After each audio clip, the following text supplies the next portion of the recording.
Good evening everyone. कैसे हो आप सब? Very good evening. Okay, all good.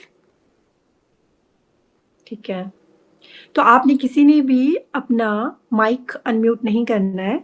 Last में मैं आपको 10 मिनट्स दूंगी, उसमें आप अपना माइक अनम्यूट कर सकते हो। कोई भी क्वेरी होगी तब आप मुझसे पूछ लेना। अगर किसी को भी बीच में भी क्वेरी लगे कोई, तो आप प्लीज़ मैसेज कर देना, जैसे आप अभी कर रहे हो वैसे आप नीचे कमेंट सेक्शन में कमेंट कर लेना। ओके, स्टार्ट करते हैं। सभी आ गए हैं। तो जैसा कि आप सभी को पता है, हम वीकली करंट अफेयर कर रहे हैं। तो आज हम कर रहे हैं जुलाई वीक 1 का करंट अफेयर, जिसमें से हम टर्न वाइज करेंगे। वीक 1, फिर वीक 2, वीक 3, वीक 4। इस तरीके से आपका पूरा का पूरा मंथ कंप्लीट हो जाएगा। जब मंथ कंप्लीट हो जाएगा फिर हम मंथली करेंगे, जिससे आपका और स्ट्रांग हो जाए। तो स्टार्ट करते हैं। Question number 1, which country will host the 25th session of the Shanghai Cooperation Organization Summit in 2025? आपसे पूछा जा रहा है, जो एससीओ का समिट होने जा रहा है 2025 में, अभी जो होगा इन फ्यूचर, 25वें नंबर का है वो कौन सा देश होस्ट करने जा रहा है? तो वो चाइना उसे होस्ट करने जा रहा है। तो एक तो आपको ये याद रखना है कि कौन से नंबर का सेशन है। 25 नंबर का सेशन है और हो भी 2025 में ही रहा है। तो 25 सेम है, तो आप इसको ऐसे भी याद रख सकते हो। तो अभी 25वें नंबर का चाइना में हो रहा है। तो लास्ट टाइम कहाँ हुआ होगा? तो आपका लास्ट टाइम हुआ था कजाकिस्तान में। कजाकिस्तान की जो कैपिटल है अस्ताना, वहां पे हुआ था। थोड़े से उसके की हाइलाइट्स देख लेते हैं।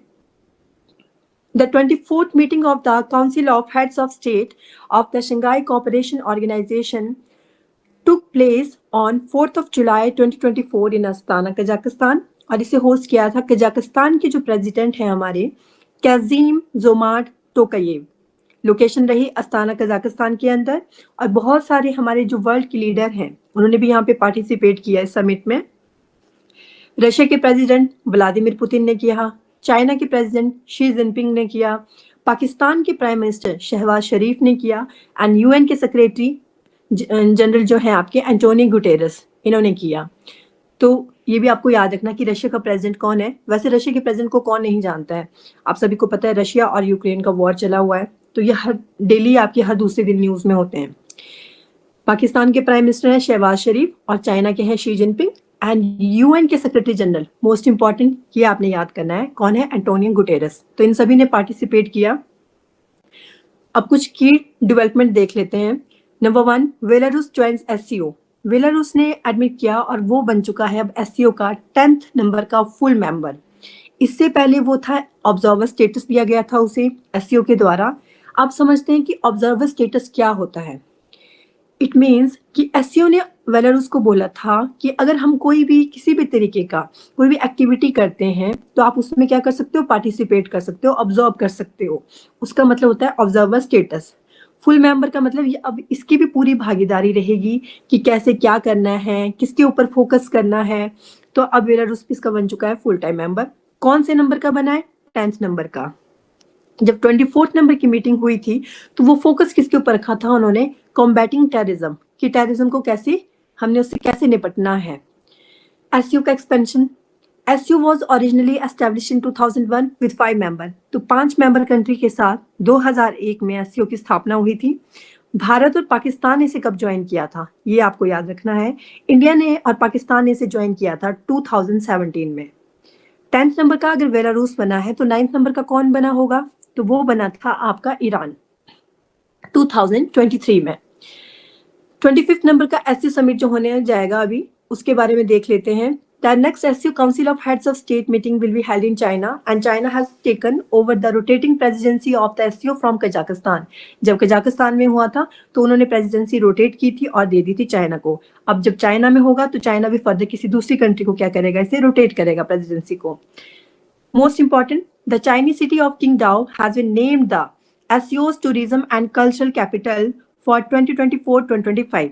ये आपको याद करना, ये बहुत इंपॉर्टेंट है कि एससीओ ने टूरिज्म एंड कल्चरल कैपिटल बनाया है 2024-25 के लिए चाइना के शहर किंगडाओ को। इट मीन्स एससीओ बोल रहा है अपने मेंबर्स कंट्री से कि आप किंगडाओ के अंदर टूरिज्म को बढ़ावा दीजिए और वहाँ पे जो कल्चरल जो इन्फ्लुएंस है उसको और स्ट्रॉन्ग बनाइए। नेक्स्ट ईयर ये किसी और को बनाएगा, तो आपको याद रखना है 24-25 के लिए किसे बनाया गया है, किंगडाओ को। हेडक्वार्टर कहाँ पे है इसका, बीजिंग चाइना में। नाम से ही पता लग रहा है SCO, शंघाई कोऑपरेशन ऑर्गेनाइजेशन, तो उसका हेडक्वार्टर भी कहाँ पे है आपका, बीजिंग चाइना में। शंघाई भी कहाँ पे है आपका, चाइना में। परमानेंट मेंबर्स इसके अंदर अब 10 हो चुके हैं क्योंकि अब लेटेस्ट एडिशन हुई है बेलारूस की। और ऑब्जर्वर्स मेंबर अभी कौन है इसके, तो ऑब्जर्वर मेंबर है आपके अफगानिस्तान एंड मंगोलिया। तो question number second, who is appointed as the head of the National Medical Commission NMC। तो इसका आंसर है डॉक्टर BN गंगाधर। तो डॉक्टर BN गंगाधर जी बन चुके हैं नेशनल मेडिकल कमीशन के हेड। नेशनल मेडिकल कमीशन, आप सभी ने बचपन में शक्तिमान देखा होगा। शक्तिमान में हम देखते थे गंगाधर जी उसमें रोल प्ले करते थे, गंगाधर था उनका नाम। तो वो उन्होंने बोला कि मैं तो एक चक्कर लगाता हूँ और सब जगह पहुंच जाता हूँ। तो किसी को अगर हेल्थ प्रॉब्लम है, किसी को दवाई देनी है, तो मैं एक चक्कर लगाऊंगा और पहुंच जाऊंगा। तो इतना सब कुछ जब मैं कर रहा हूँ तो क्यों ना आप मुझे NMC का हेड बना दो। थोड़ी सी ट्रिकी, थोड़ी सी अजीब सी ट्रिक है, बट आप इसको ऐसे लर्न कर सकते हो या फिर जैसे आपको अच्छा लगे वैसे कर सकते हो। तो NMC के कौन बन चुके हैं हेड, हमारे शक्तिमान जी BN गंगाधर। ये है BN Gangadhar, doctor BN Gangadhar. Appointment Committee of the Cabinet appointed officiating chairperson Dr. VN Gangadhar as the head of the NMC, and Dr. Sanjay Behri as president of Medical Assessment and Rating Board.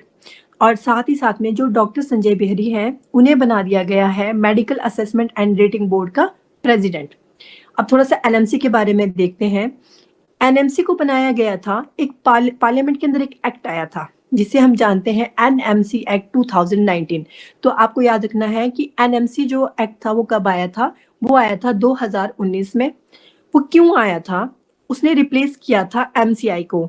MCI क्या है, medical council of India. तो इसे replace करने के लिए ये आया था। अब आप सोचोगे कि MCI को रिप्लेस करने की क्यों जरूरत पड़ी। The reform aims to overhaul the medical education sector, specifically targeting the replacement of the MCI, which has been plagued by corruption and other issues. तो आपको आपका आंसर मिल गया होगा कि ये रिफॉर्म करने की जरूरत इसलिए पड़ी, MCI को रिप्लेसमेंट करने की इसलिए जरूरत पड़ी क्योंकि यहाँ पे करप्शन और कुछ और इश्यूज देखे गए थे। इस वजह से हम बोला गया कि MCI को हम खत्म करेंगे और उसकी जगह आएगा national Medical commission act 2019। NMC acts as India's top regulator of medical education and practice. It will have 4 separate autonomous boards for undergraduate medical education और PG वालों के लिए भी है। मेडिकल असेसमेंट एंड रेटिंग देखी जाती है, ethics and medical registration. Next question number 3 है, what type of species is सेना स्पेक्टेविलिस क्लासिफाइड एज इन इंडिया। आपको एक स्पीशीज का नाम दिया गया है जिसका नाम है सेना स्पेक्टेविलिस। एक पूरी सेना लेके चलती है ये अपनी, याद कर सकते हो ऐसे। तो ये एक तरह का क्या बन गया, एलियन। एलियन क्यों है इसे समझते हैं आगे। तो ये आती है आपकी कौन सी टाइप स्पीशीज, ये है इन्वेजिव एलियन स्पीशीज।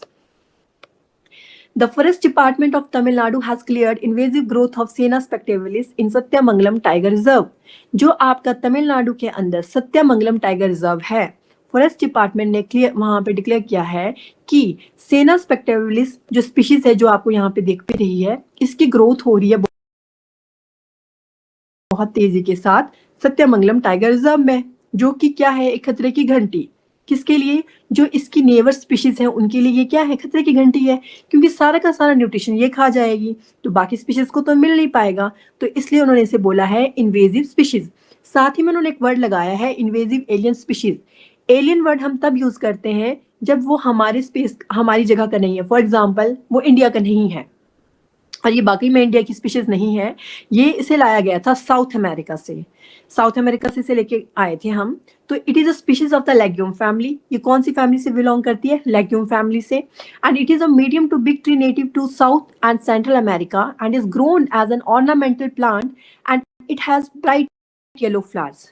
बोलते साउथ एंड सेंट्रल अमेरिका से इसे लेके आए थे। ये बिग ट्री नेटिव है वहां का और इसे यूज किया जाता था एज एन ऑर्नामेंटल प्लांट, क्योंकि बहुत सुंदर से आपको दिख रहे हैं, येलो कलर के फ्लावर है इसमें। ये फास्ट ग्रोइंग स्पीशीज है और गहरी से गहरी मिट्टी में मतलब ये आपकी ग्रो कर जाती है, और फायर एंड टर्माइट रेजिस्टेंट है, और स्ट्रांगली एसिडिक सॉइल को लेके भी ये टॉलरेंट है।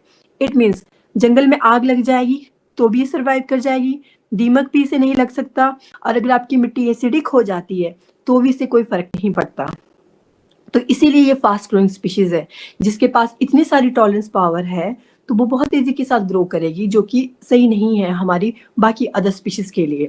तो इसीलिए हमने इसे डाला है इन्वेजिव एलियन स्पीशीज के अंदर।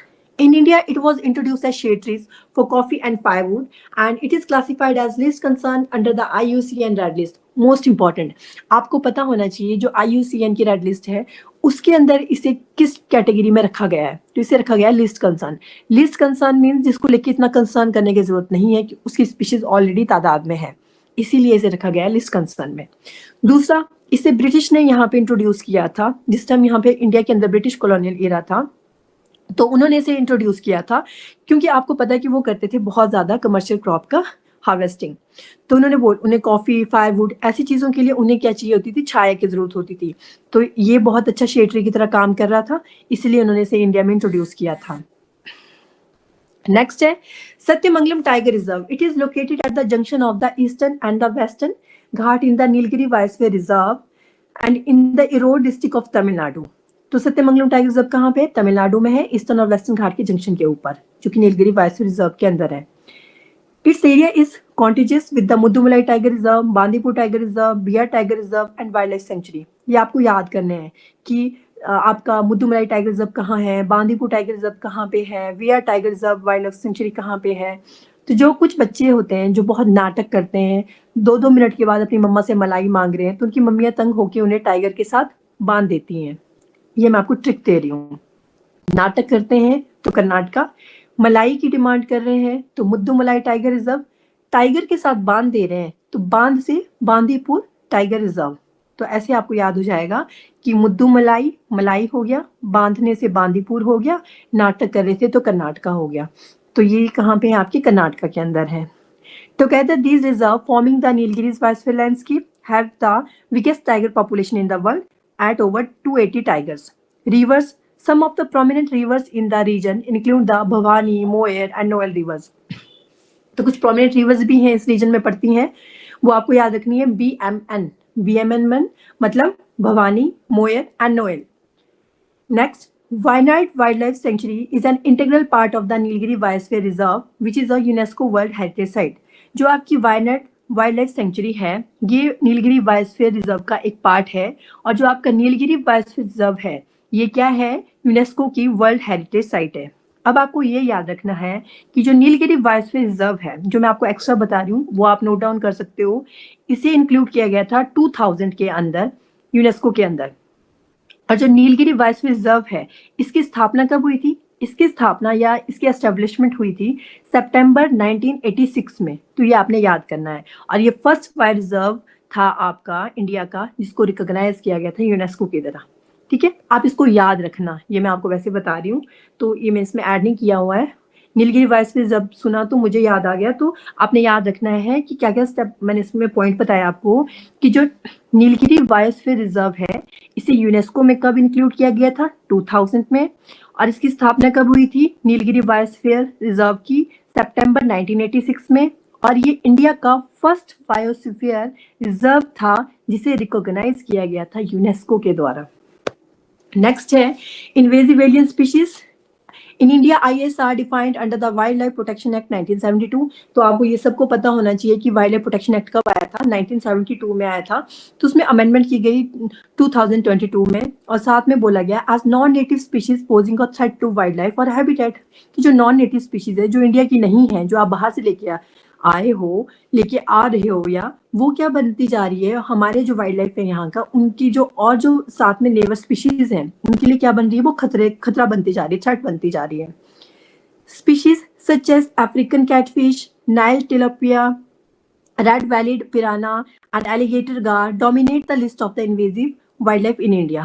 तो ये भी किस में आती है? आपकी ये आती हैं आपकी इन्वेजिव वाइल्ड लाइफ के अंदर, जैसे अफ्रीकन कैटफिश हो गया, या नील टिलापिया या नाइल टिलापिया बोल सकते हो आप, एंड रेड वैलिड पिराना और एलिगेटर गार। फॉर एग्जाम्पल यहाँ पे आपको दिख रहा होगा सेंटर में वाटर ह्यासिंथ। वाटर ह्यासिंथ भी एक ऐसी ही स्पीशीज है जिसे ब्रिटिशर ही लेके आए थे, और इसे जो सबसे पहले ब्रिटिशर ने लगाया था, इसे लगाया गया था वेस्ट बंगाल में। क्यों? क्योंकि इसके फ्लावर बहुत सुंदर थे और इसके जो लीफ थे बहुत शाइनी थे, बोला ये बहुत सुंदर है, और इसे भी लाया गया था साउथ अमेरिका से। जब इसे साउथ अमेरिका से लाया गया, इसे यहाँ पे लगाया गया, वाटर ह्यासिंथ मतलब पानी में लगाया जाता होगा, लेकिन ये इस तरीके से ग्रो हुआ कि जो साथ की जो स्पीशीज थी वो डिग्रेड हो गई, और इसे बोला गया फिर टेरर ऑफ बंगाल, और साथ ही में यूकैलिप्टस भी। ये सारी ही आपकी क्या है, बाहर से लाई गई स्पीशीज है। Question number 4. Which of the following statements are correct regarding the moderns of Assam? जो आपका असम है, बिल्कुल हमारा नॉर्थ ईस्ट में, जो नॉर्थ ईस्ट में आपकी 7 सिस्टर्स पड़ती हैं, जैसे कि सबसे ऊपर अरुणाचल प्रदेश, देन नागालैंड, मणिपुर, मिजोरम, तो न मा मी ऐसे भी याद कर सकते हो आप, फिर असम है, त्रिपुरा है, मिजोरम है।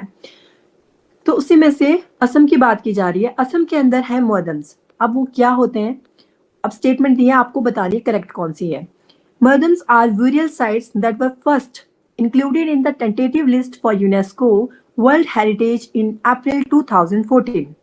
बोल रहे हैं क्या मॉडर्न को, क्या ये वैसी burial sites हैं जिन्हें सबसे पहले इंक्लूड किया गया था टेंटेटिव लिस्ट में, यूनेस्को की वर्ल्ड हेरिटेज में, अप्रैल 2014 में। तो ये स्टेटमेंट बिल्कुल करेक्ट है। अब आपको ये ध्यान रखना है, जैसे अभी अभी हमने पहले पढ़ा था कि जो आपका नीलगिरी बायोस्फीयर रिजर्व था उसे इंक्लूड कर दिया गया था यूनेस्को के अंदर 2000 में, लेकिन यहाँ बोला गया टेंटेटिव लिस्ट में इंक्लूड किया गया है, मतलब अभी इसको यूनेस्को के अंदर इंक्लूड नहीं किया गया है। जो एक लिस्ट जाती है, हम भारत रत्न के लिए हमने 20 बंदों की एक लिस्ट भेजी है ना, 20 आपकी जो ह्यूमंस हैं उनकी हमने लिस्ट भेजी है कि इनको मिलना चाहिए भारत रत्न। मिलता तो मतलब ज्यादा से ज्यादा 3 लोगों को ही मिलता है भारत रत्न, वो अलग बात है कि एक्सेप्शनल है, 2 बार एक्सेप्शनल हो चुका है, एक बार पहले हुआ है, एक बार आपका 2024 में भी हो चुका है कि 5 जनों को इस बार मिला है आपका भारत रत्न। तो वैसे ये लिस्ट में है, लिस्ट में ऐड हुआ है, और यूनेस्को जो वर्ल्ड हेरिटेज है आपका, इसकी टेंटेटिव लिस्ट में भी पहुंचना बहुत बड़ी बात होती है, यहाँ तक भी नहीं पहुंच पाते हैं। Moderns are a form of Mount burial system of the Ahom dynasty which lasted from the 13th of century to the 19th of century। जो मॉडर्न्स हैं बोलते हैं एक तरह का माउंट ब्यूरियल सिस्टम है, ठीक है, और कब के किसके जमाने का, ये अहोम किंगडम का, जब आपका अहोम राज्य हुआ करता था, बिल्कुल ठीक है। अहोम डायनेस्टी आपकी 13वीं शताब्दी से लेकर 19वीं शताब्दी तक थी बोलते, ये भी बिल्कुल करेक्ट है। Moderns were previously used for the burial of the deceased with their paraphernalia but later adopted Hindu cremation method।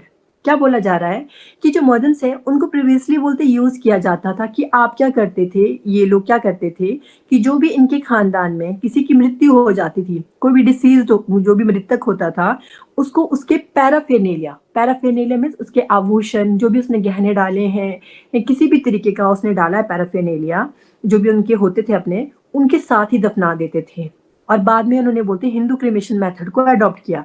ये स्टेटमेंट भी बिल्कुल करेक्ट है, तो आपका आंसर होगा ऑल ऑफ द अबव। अब देखते हैं इसके बारे में।